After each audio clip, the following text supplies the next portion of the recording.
I'm creating this video as the conclusion to an inquiry that has led me through many discussions with educators throughout the world, and most certainly with my colleagues here at Qatar Academy. Ever since I started coaching basketball as a 20-year-old university student, I've been amazed at the power of setting a goal. For example, when a team's just shooting layups and warm-ups, they rarely make more than 3 in a row, I don't care which level. However, when the coach sets a clear, achievable, measurable goal, as the personal project describes, 2011, all of a sudden the team coalesces, strengths are highlighted, weaknesses are minimized, and the team comes together to achieve that goal, often making 10 to 15 in a row when they could previously only make 3.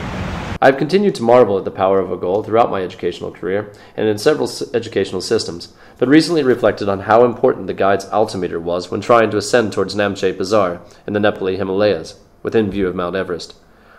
Each climber in our group, as we struggled upwards, found comfort in constantly finding out how many meters had been covered and how many were to come. Somehow, just knowing how we were progressing, knowing that there was an end in sight, helped us to carry on even when we were quite fatigued, like asking how long it was to get to Grandma's house in the car and road trips as a child. I use this not only as a metaphor for MYP improvement across the school, but as a phenomenon that must be recognized if a school is to truly reach the higher levels of MYP implementation. So, what is the goal of every MYP school? Simple. This goal should be to achieve its mission, which by mandate of the program standards must be connected to the IB mission, in helping all students reach the maximum attainment of the learner profile attributes in a variety of challenging contexts across all programs. Using the personal project as a model, if the goal is to have students who have realized the learner profile, then what are the products that a school can produce to help reach that goal? Ideally, nothing that we do or create as a school should stray from this goal. For example, the IB diploma exams help to reach the learner profile attributes of knowledgeable, communicator, and thinker, with the possibility of 1 or 2 others. Participating on a successful sports team would lead towards becoming more balanced, while giving active opportunities for becoming a risk taker who can communicate effectively and is knowledgeable about the sport, teamwork, and strategic thinking. Working on a challenging CNS project might further challenge the student or group of students to utilize a large number of IB learner profile attributes. Additional products an MYP school spends a great deal of time on are the AOI learning expectations, disciplinary and interdisciplinary units, and creating powerful learning opportunities within the daily school hours. However, there are far more products that must be created to ensure, support, and track this success. Many of these products are within the administrative area, helping to direct the school's aim, control the finite amount of time, and encourage systematic growth among staff. In terms of who is responsible for each area of implementation, I believe that the learner profile must be owned by students and families, with less and less control in the hands of the school as students grow within the program. I will give more evidence and argument on this philosophy later. Unit planning, assessment, the implementation of the AOI learning expectations, and any experiential learning should be in the control of the pedagogical leaders of the school. Finally, the administration team, or a whole school steering committee, must create the structures that will support the entire process. Thus, we will begin with these structures as a foundation for everything else. In order to support my claim that all systems in a school must point to that one goal of reaching the learner profile, I would like to share 2 paradigm shifts that occurred for me along my inquiry when I visited Kathmandu at the NISA conference this last fall. Both of these paradigm shifts were because of the ideas and the research of Dr. Tom Guskey of the University of Kentucky and what he presented on successful professional development. The first point that helped me to grow in my implementation was when Dr. Guskey shared this slide, asking, what is the order of school change? As I was asked to do, take a moment to consider what you feel is the order, and what order you have generally followed as a school. Press pause if you'd like to discuss it with colleagues. This was the order that Dr. Guskey provided. This definitely gave me cause for reflection. I determined that I had been starting consistently with the teacher attitudes and beliefs, thinking that it was essential to have hearts and minds involved before beginning. However, Dr. Guskey's examples proved to me that active practice in the creation of successful models would go further than any conversation could ever reach. Dr. Guskey then went on to talk about how, in a survey of 1,186 school professional development programs, there were only 8 schools that were able to document that all of the collective money had actually impacted student learning. That doesn't mean that students had not learned more, but there was no documentation that could prove it. There was no altimeter. He went on to give the 10 characteristics of successful professional development programs. For these 10 characteristics, our IB Diploma Coordinator, Sarah McGinley, and I endeavored to create a system which would meet all of these requirements, integrating staff appraisal and goal setting, professional development and mentoring, into a cohesive system that could track school growth in the AOI, learner profile, interdisciplinary work, and program understanding.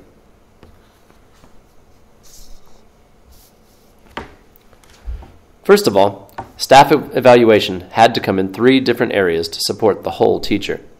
Teaching skills were a requirement that no amount of program knowledge would overcome. This is a requirement for being an MYP teacher or a teacher in any system. Next, a teacher needed to achieve certain required understanding of the MYP program and to begin to build models of success.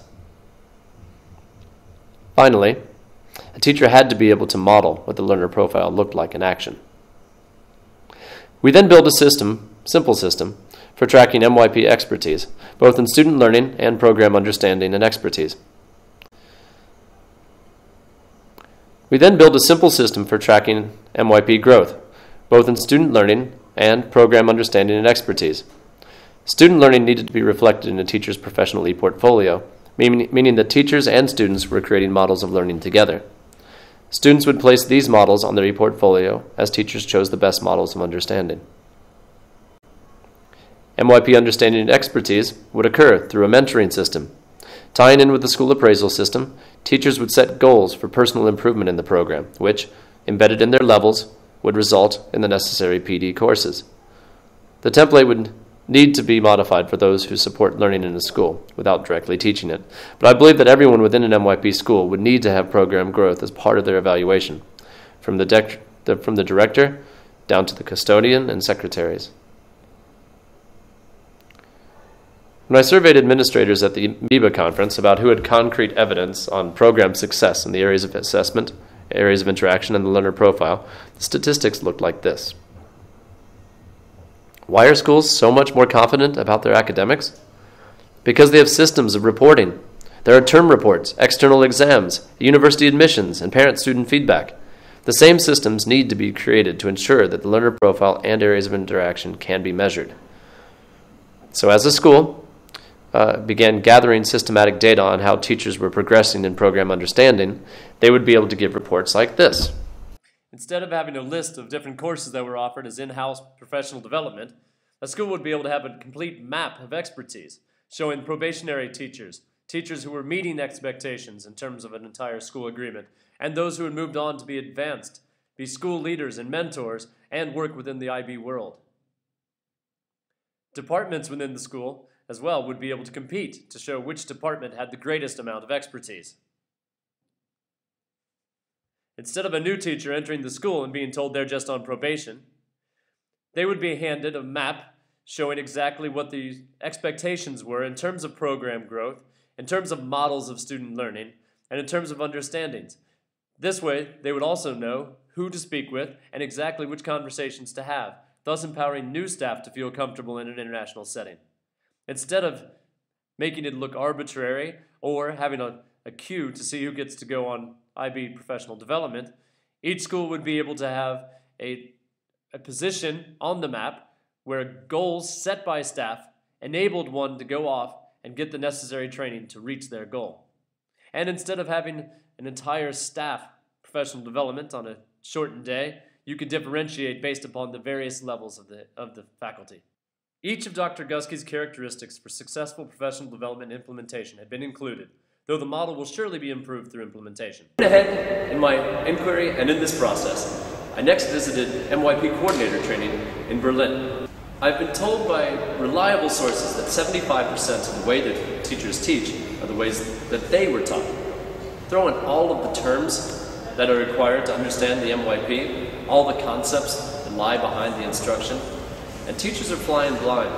Unfortunately, there's a great deal of teachers who have fantastic skills in a variety of different programs, But these skills are being masked because it's just a very difficult program to conceptualize, especially given very few models. A system is needed to support both teachers and students so that they can conceptualize exactly what the philosophies of the MYP can mean to education. They need to know how much they've learned and where they need to go, just like the altimeter did for us in the Himalayas. The best system that our school has found for tracking both teacher and student growth within the MYP is the use of electronic portfolios. From principles into practice states that schools must have a framework of student learning expectations involving parent support with a progression through the program and coordination to ensure appropriate coverage and linkage. I believe that the system I'm about to describe, including the e-portfolio, will constitute a system that exceeds expectations for tracking. As far back as 2003, universities were looking at using e-portfolios to support lifelong learning, university applications, and entrance into careers. Dr. Bradley Wheeler of Indiana University saw the true potential for this tool during his pilot with 3 other universities. He saw how a child could begin their e-portfolio at an early age, use it to progress through their education, and move on to higher education and even beyond. He also created a model of personal measurement, not completely unlike a combination of the approaches to learning and learner profile. A similar model that Qatar Academy students created will be introduced in a few moments. Another terrific journal article on e-portfolios can be found in Lisa Gray's article for the JISC Innovation Group at the University of Bristol in Australia, entitled Effective Practice with E-Portfolios, Supporting 21st Century Learning. She advocates e-portfolio use on many levels, but one that echoed my earlier conviction stated, "Communication is key. Receiving feedback makes learners more willing to overcome difficulties and increases their capacity to reflect. Communication tools associated with e-portfolio systems, such as blogs, enable learners to acquire the support they need to continue through the highs and lows of their experiences. Timely feedback also initiates learners more effectively into the ways of working associated with new stages of education or a new professional role. For this reason, as well as creating a visible display board for MYP excellence, I advocate this tool as integral to demonstrating the growth of the MYP program."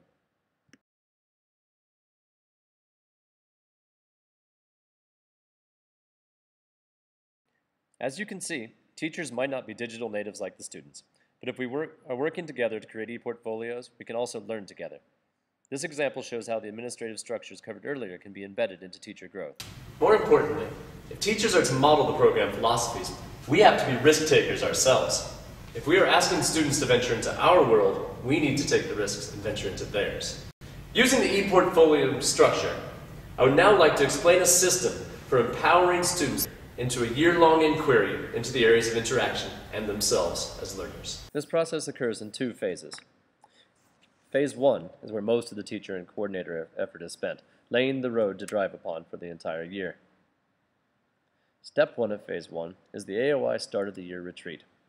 At this retreat, students, parents, and teachers determine year-long AOI guiding questions developed from the school-created AOI learning expectations and the units for the year. They should also create rubric levels that will help in evaluating success. As my group at MYP Coordinator Training in Berlin pointed out, the AOI learning expectations for many schools could serve as this rubric. Following a rubric through the year should also help students to succeed with the personal project. In Step 2, the ATL goals for the year are made clear to all students, possibly in an assembly or PSE class. In Step 3, students set their goals for the year, bringing everything together. Students use the learner profile evaluation tool, created by other students, to evaluate their own personal growth. They upload the ATL goals to their e-portfolio for tracking, and they also insert the AOI questions they would like to have answered on the appropriate pages, so that they are a constant focus throughout the year. The final step of Phase 1 is for teachers to review the units in light of all of the students' discussion and parent feedback. As I mentioned earlier, I will now come back to the idea of the learner profile belonging to the students. I feel this is absolutely essential for students as they progress through the program. Yes, there is a requirement through the program evaluation standards for a school to have a written curriculum that fosters the development of the IB learner profile attributes. Additionally, children cannot reflect and set goals on concepts they don't understand. So systems will need to be in place to ensure students understand the learner profile before ownership is transferred.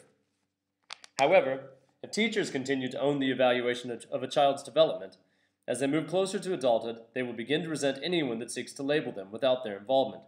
The rising need for control over one's personal growth precipitates the need for such student control of the learner profile. An interview with the students who wrote the learner profile evaluation tool is included in my e-portfolio for this rationale. The second phase of implementation is the reflection and learning phase, with 3 and possibly 4 steps. In step 5, teachers ensure that all units focus upon the questions for the year. E-portfolios are used to track and try to provide answers in reflection. The rubrics developed at the start of the year also give the ability to measure attainment. Step 6 involves 3-way conferences during the first half of the year, which focus on how students are developing and what questions they feel they now have the answers to. This focuses on the learning and not the grades. Step 7 is student-led conferences. This is towards the end of the year, giving students, parents, and teachers a chance to evaluate their answers to these questions, additional questions they would like to find the answers to, and their growth in their approaches to learning and learner profile. New goals are set for the rest of the year, the summer, and the following year. Step 8 is an optional one. This would be an AOI symposium, which could be held in order to give students the chance to debate these various issues and their answers. This could even be extended to include other MYP schools to create a cross-cultural debate on the areas of interaction.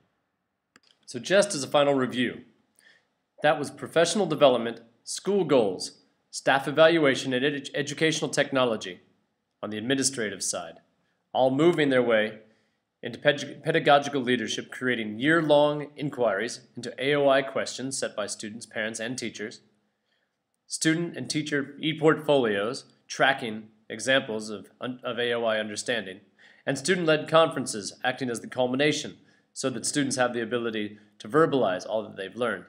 I believe that all of these systems will catapult a school into a period of systematic and measured MYP growth.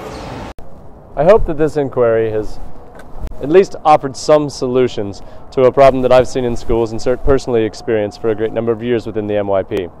We have to have firm goals. We have to have systems that give concrete examples of what understanding looks like. We need to share these with teachers, and we need to share these with students and parents so that the MYP vision can truly come to life. Thank you, and I do hope that we can continue this inquiry together, building examples as we move forward as an entire International Baccalaureate organization.